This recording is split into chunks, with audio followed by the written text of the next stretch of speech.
Fans Kyle, March 17th, and yesterday was the day the Dolphins' run game appeared to re-find its pulse with the signings of Raheem Mostert at the running back position to complement Chase Edmonds, but also the addition of fullback Alec Ingold, one of the top fullbacks on the market, a clear sign that the Dolphins are bringing a brand of football back to South Florida that we haven't seen in quite some time.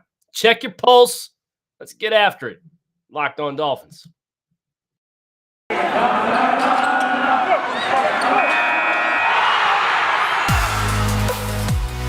are Locked On Dolphins, your daily Miami Dolphins podcast, part of the Locked On Podcast Network, your team every day.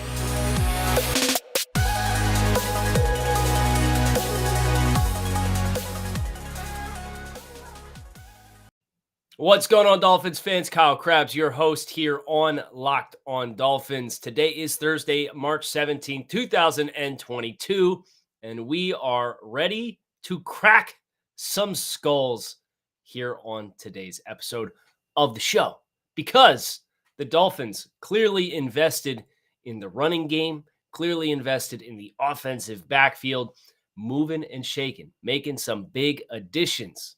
Raheem Mostert, former San Francisco 49er, familiar with the system. He's in play. The Dolphins signed him to a one-year deal worth approximately $3.1 million. That's a good thing. But then they also signed fullback Alec Ingold, and that is really a 1-2 punch that has me excited to talk about the running game here on today's episode of Locked On Dolphins. Want to thank you for making Locked On Dolphins your first Miami Dolphins listen of the day. Me, Director of Scouting at thedraftnetwork.com, lifelong Miami Dolphins fan. If you're on the YouTube channel, you see there's a nice blend of Dolphins and NFL draft scouting represented here in the man cave. But before we talk about the good, we'd like everybody to raise your glass, raise your can, whatever else you got going on. I actually going to have to open up a new one. I've been at it for a few hours already this morning. And please pour one out for one Mack Collins. Congratulations to Mack first and foremost. He signed a contract with the Las Vegas Raiders yesterday. But I'm upset because Mack, you know you did something right as a player during your tenure with the Dolphins when the collective consensus from every single Dolphins fan that I read on Twitter was that they were upset that Mack was leaving and they wished Mack good luck, best of luck, and thanked him for his time in South Florida. That's rare. In a space and in a sport where there's so many different interpretations and there's so much gray area, to be a guy who was as universally loved as Mack was, that says something. And I guess maybe we should have seen the writing on the wall because the Dolphins did sign Keon Crossan early in the free agency negotiation window. And that was an odd signing at the time. It said, oh, no, Crossan, another primary special teams guy. You know, we got Mack Collins, who's a killer on special teams. We're expecting him to be back because he was so good and he was productive in the passing game. Dolphins apparently had different plans. And I guess that's one of my questions. And as of this morning, we don't know what the financial terms were for Mack. So maybe he priced himself out of what Miami felt was comfortable. It's hard to say. But I look at some of the deals that Miami has given out, and Crossan got $3.15 million. Yeah, it's not a small amount of money. Elena Roberts got over $3 million. So if those guys are getting that, if Mack was above that, perhaps I can see why the concern was there. But I would also counter with this as far as just I'm critiquing this decision, and this is constructive criticism, and it's my point of view, and it's my perspective. And if you don't agree, that's fine. But I would rather have Mack Collins than Preston Williams on the roster 10 times out of 10. Can I say 11 times out of 10? Mack Collins, one of the best special teams kick coverage guys in the league. And I know a lot of casual football fans do not give two farts about special teams. But go watch Mack play gunner and tell me it's not fun. And he was a killer on teams. And he was a team captain. And he had his most productive receiving year yet. And he averaged over 15 yards per catch. And he scored 4 touchdowns. He was a significant contributor to last year's team. And you foil that to Preston Williams, who's always had physical potential, but has not been able to physically realize that potential. And all the money that you gave to Preston Williams, I would have stacked it on top of whatever your appropriate budget was for Mack Collins. And I'd have given him both players worth of money. Because Preston Williams does not play special teams. They tried him on kick returns his rookie season. He got hurt, return kicks. Durability's been a problem. Consistency's been a problem. Drops have been a problem. So I certainly hope Preston Williams is a member of the Miami Dolphins. I say all that to say I certainly hope that he enjoys the best season of his career in 2022. And the Dolphins enjoy a fruitful season, and Preston enjoys his time in South Florida and finds a chance to really ignite what has felt like he's been up against that glass ceiling for a while and break through that glass ceiling. But if you could give me A or B, it'd have been Mack every single time. So I don't know if there were things away from between the white lines that helped dictate that. I know Crossan's a younger player, and Mack, I think, is 29. You're trying to continue to stay in that young physical prime for your primary contributors in each of your team units. I don't know. But of a lot of the primary players that the Dolphins have retained, youth continues to be a trend. You know, Teddy Bridgewater and Raheem Mostert, 30 years old, backup quarterback, and a running back who gives you a ton of flexibility. Right? Between Chase Edmonds and Raheem Mostert, you have as much flexibility as we could have possibly hoped for as far as how they choose to attack the running back position. Much more so than I think we would have anticipated. And that's huge. But that cannot be stated enough. The flexibility the Dolphins now have in their offensive backfield is, I don't want to say a game changer, but it certainly alleviates the pressures of this offseason to feel like, man, we got to come out of this draft with a back early.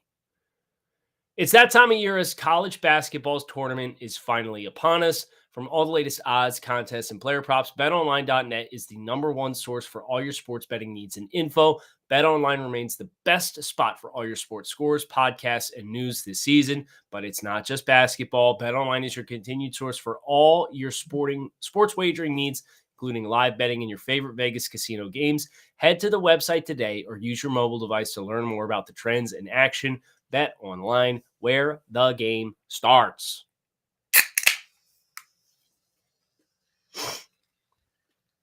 Number 2 of the day. Got a lot of tape to grind today, so we're getting ready and we're getting locked and loaded.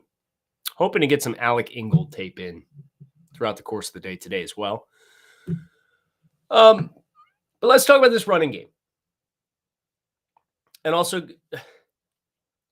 while we're going to talk about the running game now, I'm not going to get into the Connor Williams discussion that we touched on yesterday, but I also wrote a manifesto for over at thedraftnetwork.com. So wrote a piece kind of breaking down Miami's scheme transition from gap concept to zone concept, the barriers that are in place with the current personnel on the roster, why Connor Williams was such a good signing, but then also considered it something of like a public plea. Please do not play this guy anywhere other than left guard. So that whole story kind of fits into this discussion, but I'm not going to recreate the conversation again. We're simply just going to talk about Alec Ingold, and we're going to talk about Raheem Mostert, and focus on that dynamic of what has changed for Miami and how that's going to continue to evolve this offseason. So the addition of Mostert was one I think we all kind of had some level of anticipation would probably be coming, right? Mostert was injured this past year, but when he had his primary opportunities in San Francisco, he was extremely productive. He had over 950 yards from scrimmage in 2019, playing across 16 games. But if I told you that he only played in 34% of the snaps that year, it certainly creates a pretty eye-opening look at 14 receptions for 180 yards, and then 137 carries for 772 yards, 5.6 yards per carry, 13 yards per catch, 10 touchdowns. That was 2019. That was not that long ago. 2020, 104 for 521, 5 yards per carry, 16 receptions for 156 yards, only 3 touchdowns. And then last year played just a handful of snaps, had 2 carries for 20 yards, and that was it for the year. And he's 30 years old. So this is how this kind of player is on the market for 1 year, $3 million. Injured last year, missed half the year before that, and really only had his primary breakout in 2019 after bouncing around the league for about 4 or 5 years. The presence of Raheem Mostert does not in itself solve your running back positions. But when you pair it with Chase Edmonds, I think you do get a really nice blend of dynamic runners. And then you pair in the addition of Alec Ingold, who was kind of the one we were all waiting for to see what they were going to do at fullback. I know they had tacked some guys on early in the offseason, but there was nobody that was like, oh, that's going to be the guy. Like, was it going to be Patrick Ricard from Baltimore? Were they going to try and trade for a guy? Were they going to try to draft Chigo Okwanku from Maryland in the day 3 of this year's NFL draft and ask him to be a fullback? Well, I like this resolution a lot. Alec Ingold. This dude's physical. He's a Wisconsin Badger, and that should tell you everything you need to know about his background and his style of play. But the presence of Ingold and the confirmation that we're not going to use a tight end to be a multi-tool guy and ask him to be in the backfield, and they'll interchange, right? That's part of the appeal of Chase Edmonds is he's so versatile as a pass catcher that you can move him around. You can get him looks in different areas of the field.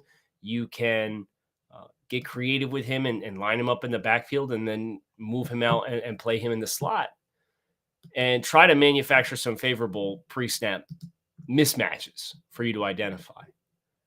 And as a case in point, Chase Edmonds, the last 2 years, has caught 96 footballs for 713 yards over the last 2 years. And he's another player, 46% of the snaps in 2020 and 40% of the snaps in 2021. These guys don't have a lot of tread on the tires. Edmonds is still young, too. But knowing that Ingold is going to be that guy and trying to now piece together how the personnel is all going to fit, it's kind of fascinating. At least it is in my mind. You think about the opportunities with Mike back on the franchise tag.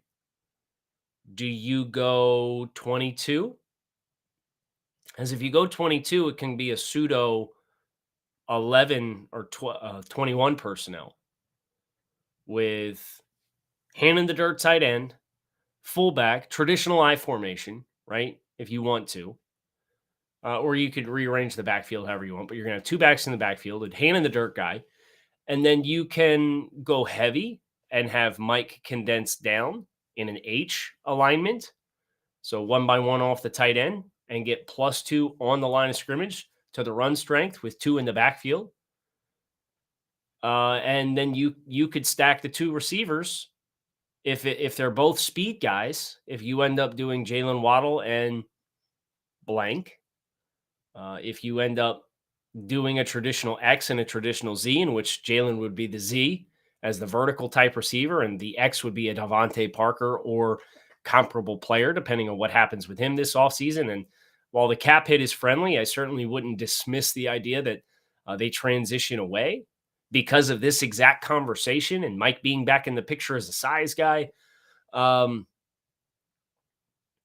So you can get a really firm run strength, but then you can also get very dynamic on the back end of that from a pass strength if you want to do RPO play action passing and try to manufacture some shot plays too.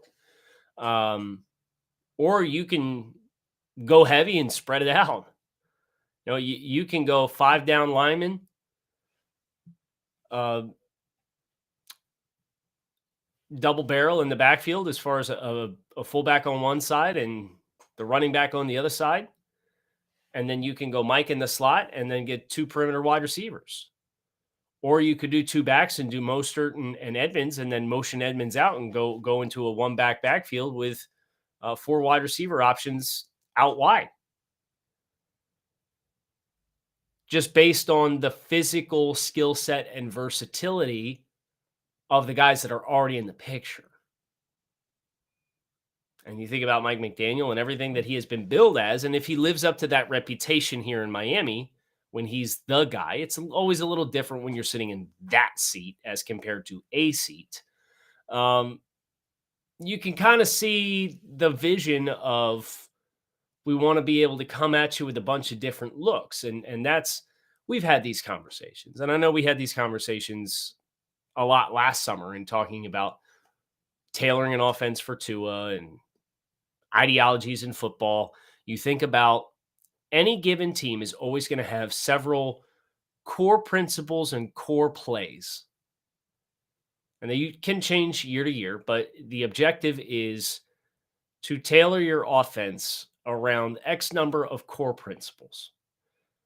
How many different passing concepts? 5, 6 different passing concepts that are your core, staple, money plays that you then want to be able to have as many different pieces on your offensive roster that can be interchanged or can fill different routes and different roles in those concepts by getting into different formations with different personnel groupings. So Mike, Chase, Alec, these are critical pieces and additions. Mostert, primary ball carrier, right? I mean, his receiving production on a per catch basis is impressive over the last couple of years that he's been on the field and in action, but he's not touching the kind of pass catching production that Chase Edmonds has. Chase Edmonds was over 900 yards from scrimmage last year, had 43 catches and 5.1 yards per carry, right? And the year before that was 53 and 4 touchdowns in the passing game and 4.6 yards per carry. So the one thing that we do need to acknowledge, and that's what excites me about Mostert, is Edmonds is coming from an offensive system that had Kyler Murray and had that dynamic running threat in the backfield. And on top of that, he was, I don't want to say the change of pace back, but he was the complement back to Kenyon Drake one year. And then the other year was James Conner this past year. But even from a financials perspective, the Dolphins have told you which player they're more invested in because Edmonds got twice the years and twice the money per year. But Mostert, there's a pretty interesting chance if he's healthy and comes in, he knows the system. And because he knows the system, I would expect he's going to have a really good chance to be the primary ball carrier early. But he's also not a liability and not capable in catching balls out of the backfield. A lot of different thoughts because there's a lot of different layers to how these pieces can potentially, and not guaranteed to happen, but can potentially overlap and intertwine with one another. RockAuto.com is a family business who's been providing auto parts customers with high-quality service online for the last 20 years. So whether you're shopping for engine control modules, brake parts, taillights, motor oil, or even new carpet for your classic or daily driver, RockAuto.com has everything you need in one easy-to-navigate catalog, and in just a few clicks, you can get everything delivered directly to your front door. Best of all, prices are the same at RockAuto.com for both professionals and do-it-yourselfers, so why would you shop anywhere else and spend up to twice as much for the same parts? So visit RockAuto.com for all your auto parts needs and write Locked On in their How Did You Hear About Us box so they know we sent you. Amazing selection, reliably low prices, and all the parts your car will ever need at RockAuto.com.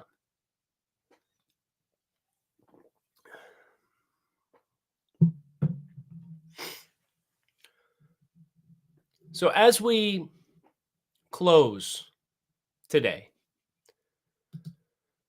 we obviously need to acknowledge that team up north made a splash yesterday, signing O.J. Howard and Von Miller. I'm talking about the twice defending AFC East champions. That is all the acknowledgement that they're going to get on this show. But it underscores the Von Miller addition specifically. Underscores the importance of the Dolphins finishing what they have started. You need a tackle, if not two. And I would probably say two, unless you really want to give Liam Eichenberg one of those two spots, or let him and Austin Jackson battle it out. But the job's not finished yet. I think you've got a really solid interior trio right now. Now, if you could sign J.C. Tretter, the Browns center who was cut earlier this week, I'm as big of a supporter of Michael Dieter as anybody, but you're not going to see me supporting Michael Dieter to hold the starting role over J.C. Tretter if you can get him under contract. Similar systems, older player, but might be the kind of veteran glue. You put him between Connor Williams and Robert Hunt, because I'm not moving Robert back out to tackle. I'd like to keep him at guard. Tretter and Lyle Collins, and you could probably get it for the price of what it would cost you in general for just Teron Armstead. Let Austin and Liam fight it out for the front side offensive tackle spot.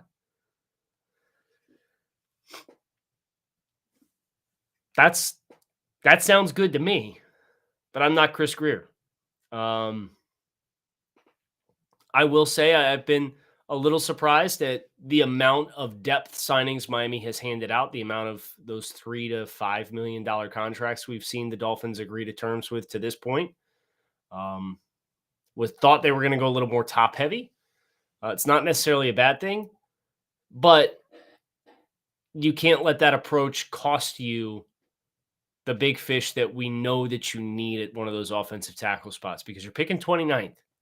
And I don't know if you could see it for those of you who are watching on the YouTube channel, but right here is my offensive tackle rankings. These are my rankings in the background. And you could see there's 4 guys that are going to be first-round valuations for me. Those guys are going to be gone by 15. Like, put it in Sharpie. And as you can see below, I have the the second and third round tackles stacked on the board as well.